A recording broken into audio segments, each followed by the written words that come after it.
Hi guys, ఎలా ఉన్నారు guys? ఇవి వచ్చేసి స్టాక్ బీటిల్స్ అనమాట. మీకు అందరికీ తెలిసిందే. ఈ మధ్య మనం న్యూస్లో కానీ లేకపోతే యూట్యూబ్లో కానీ చూసినట్లయితే సోషల్ మీడియాలో కూడా ఇవైతే నిజంగా చాలా పాపులర్గా హడల్ అయితే చేసే అనమాట. సో గడిచిన ఈ వారం రోజుల్లో 2 days అయితే మేము కంటిన్యూస్గా అడవిలో అయితే వెతకడం అయితే జరిగిందనమాట. ఈ స్టాక్ బీటిల్స్ ఎక్కడ కూడా మాకైతే దొరకలేదండి.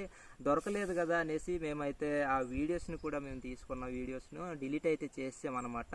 లక్కీగా ఇంటి దగ్గరలోనే మేము వ్యవసాయం చేసుకొని ఈ పసుపు దొడ్లు ఉన్నాయి కదా, దాని దగ్గరలో అయితే మనకు డోల చెట్టు ఉందన్నమాట. దాంట్లో అయితే పాడైపోయిన ఆ గుజ్జును అయితే తినుకొని ఉన్నాయి అనమాట. మాకు ఒకటి కాదు 4 అయితే దొరికాయి. చూడండి, ఈ వీటి సౌండ్ కూడా మీరు వినొచ్చు. స్ట్రైట్ ఫార్వర్డ్గా కొమ్ములు ఉంటేనే తీసుకుంటారటండి. ఇవి మన ఇండియాలో కూడా బిజినెస్ అయితే అవ్వట్లేదు, అదర్ కంట్రీస్లోనే అవుతుంది. సో ఇవైతే మనకి అమ్మకానికి అయితే లేవన్నమాట. సో లక్షల అధికారులు అయిపోతామనేసి మాత్రం ఊహలో కూడా అనుకోకండి.